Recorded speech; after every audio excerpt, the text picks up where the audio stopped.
I want to have a conversation today about what I refer to as cultural apathy.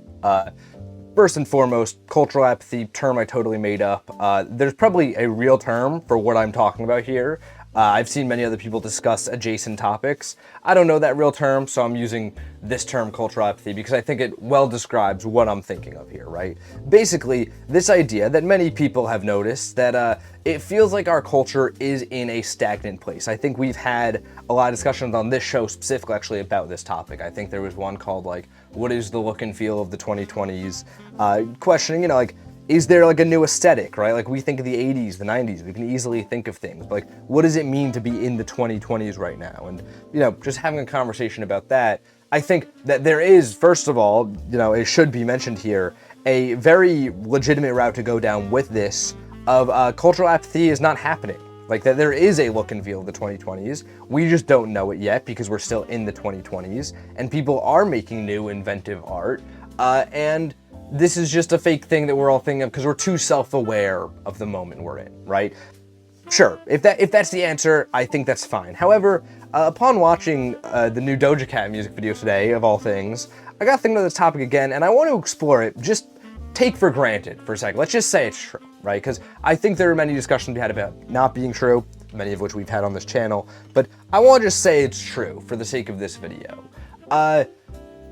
There's a lot of evidence for that, right? And this Doja Cat music video got me thinking of it primarily because I think it's a great example of something I see a lot, right?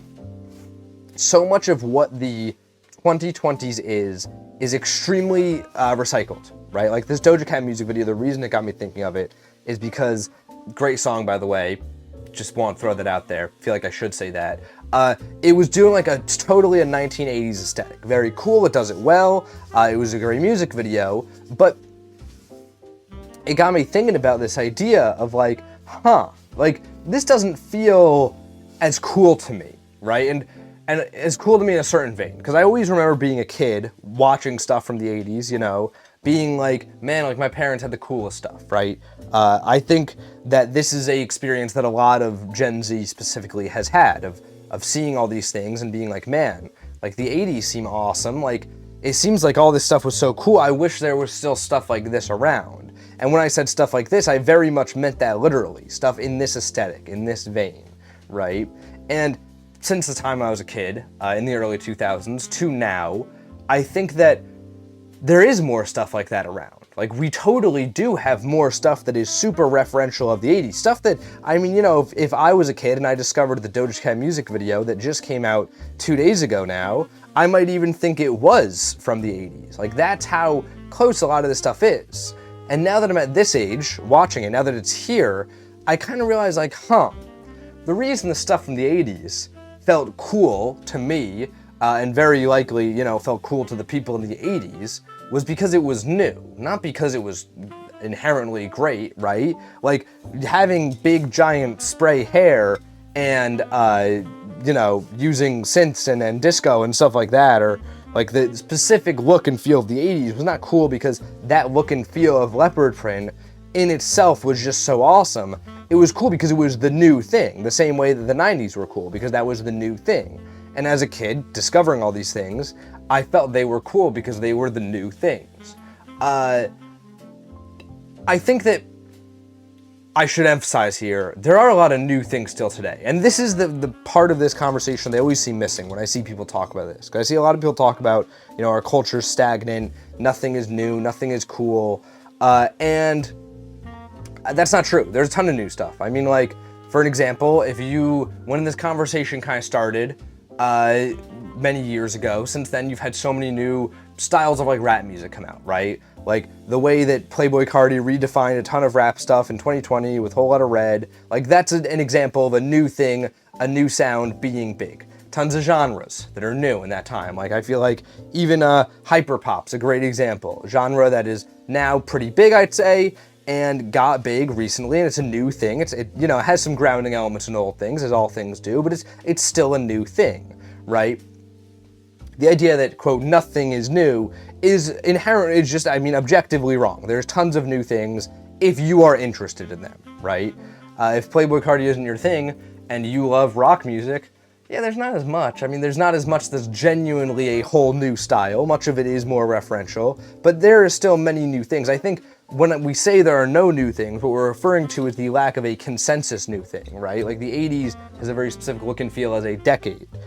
We look at its entire culture as a whole, its monoculture, and say that was new in the 80s. I would say we lack that nowadays, right? And that's why I think I can take this to be true in my mind, because I do think that as much as we have these new things, we are more referential than ever, and we are lacking the idea of something that's totally new. And this is what I refer to as cultural apathy. And I think of it in a very specific way in what I grew up in, right? I grew up in a time where like nobody wore anything. Now it's going back the other direction, where a lot of people are wearing, like they're more into how they dress, things like that. But growing up, I was totally in that time where like everybody was just wearing like sneakers, sweatpants, slides maybe. Like looking at the way the average teenager went to school in the 90s and what they were wearing versus the way that I went to school as a teenager in the 2000s and what like they were wearing in the 2010s rather, two just different animals. And one of them was clearly more intention. People clearly used to care about how they dressed much more than they did when I was going to school. This is exactly what I'm referring to. There's nothing to be excited about, and that would make you go out and be like, this is interesting, this is how I'm going to go present myself, right? In the 90s, people were wearing a lot of flannels and stuff like that. It was a lot of grunge, What would you imitate now to go wear, to go present yourself as? I would go as far as saying there's kind of nothing. Like there, especially a couple of years ago, was nothing. There's still kind of not a lot. There's not a specific look and feel. I mean, like a lot of, I feel like the new cool wave of rappers are into like Rick Owens and stuff like that. I feel like an old person saying that because I think it's Rick Owens, like Balenciaga too. I think. My friend is gonna text me right after this episode comes out, and he's gonna be like, "You're actually 80 years old." But like even that, like you can replicate some of the silhouettes and stuff. You can't just go buy Balenciaga and wear that to school, though. You know what I mean? Not in the same way that like the idea of a grunge style, or even looking at like the way like the Beatles would influence fashion, or like the hippies of the 70s, like stuff like that. Very different stuff. Very, very different stuff than the way it is now. And I think that like this is sad because you do want to just you want cool stuff. Like I think we could have a whole discussion about why it's sad, but I think it all just boils down to you want cool stuff. You want cool stuff to get excited about, to go out and be like, culture is really cool. And one of the reasons I was thinking about this specifically is because I was thinking about this Doja Cat music video in relation to a certain type of post that you see, especially from conservatives online, basically only from conservatives online, being like, look at like what we used to have, right? It'll usually just be a picture of like something from literally anything. Just like look at what we used to have, something from the 80s, right? And we could analyze a lot of this idea of what is like, what were they actually missing from the 80s? Clearly people don't just care about having like people with giant hair back, you know what I mean? Like clearly there's something deeper there. There's multiple interpretations of that, but it's interesting, isn't it? Like a lot of modern conservatism in general is just based around like cool thing we used to have. That's very much just a cultural thing. Like, yeah, sure, the 80s are not here anymore, but like as Doja Cat has proven in this new music video, you can totally still dress like that and make a song like that. Like there's nothing stopping you, right?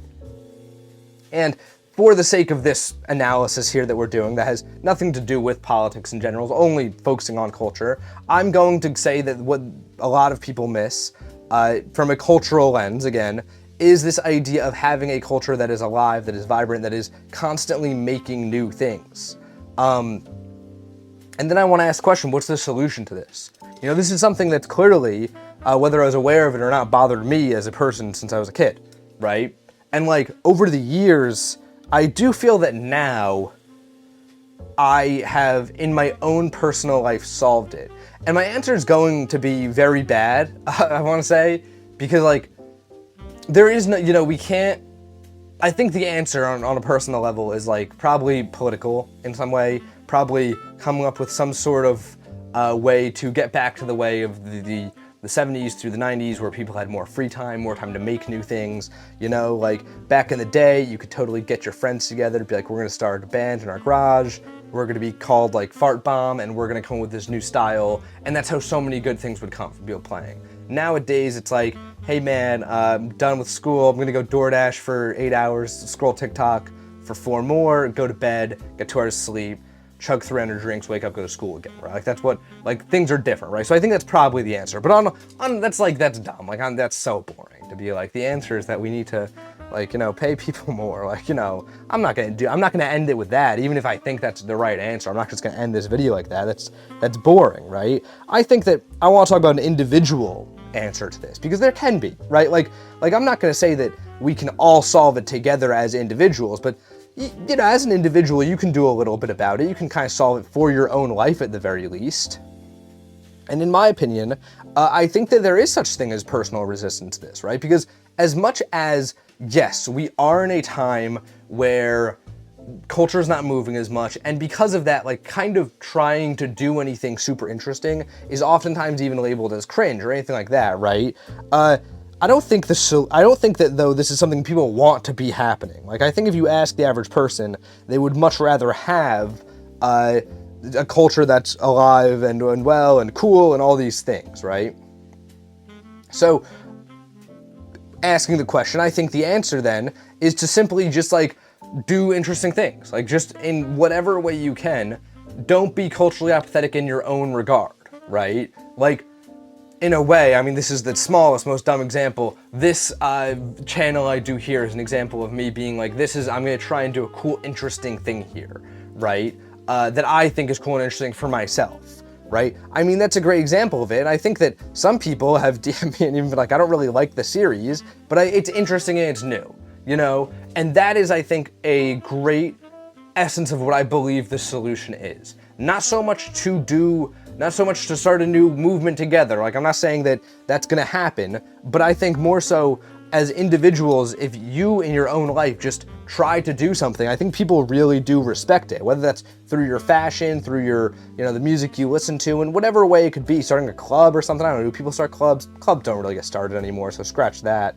But, you know, I think like just doing anything interesting people like, because they also feel this cultural apathy. They also are like, we don't have anything interesting right now. So when anything comes their way, they're like, this is cool, this is new, this is something different. And I think that alone is enough for a lot of people to be like, all right, I'm on board, right?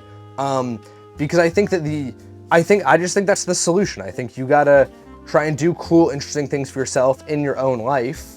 And I think finding the people around you, yeah, a ton of people are gonna be like, you're cringe and dumb and like, you know, like, we hate you. But like, you know, for every 10 guys that are like that, there's 100 that are gonna be like, this is the coolest thing I've ever seen, because they also just want something new. So I don't know, that's my solution. I do think like it's probably, you know, to go back to the dumb example I had of like in school, I experienced this of people wearing like sweatpants and slides instead of jeans with Converse. The dumbest example ever. I think that to complete that sort of metaphor, the answer is like, you can still just throw on the jeans and the Converse, the metaphorical jeans and the Converse, of course. And a whole lot of people will be like, that's sick that you're trying something. So yeah, that's my answer. I don't know. I feel like I like pointed out something interesting and they did not follow through. So my bad on that. This is the painting. I wanted it to be like 3 eggs, but I feel that the underwash was too dark here, and it leads to this just being sort of nothing, but I also kind of like it.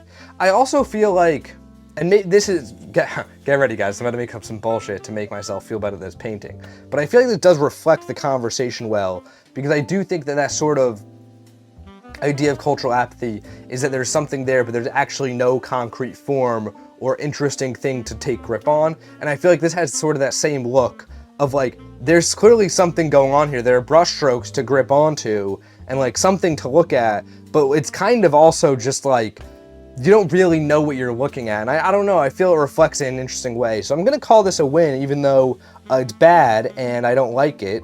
But you know, as long as I call it a win at the end, sure. So go check this out over on the Instagram. Let me know, what are your thoughts on today's conversation. Until next time, guys, gals, and pals, my name is Max Dice. This has been Paint Talk, episode 236. I'm here every morning, painting and talking with you all.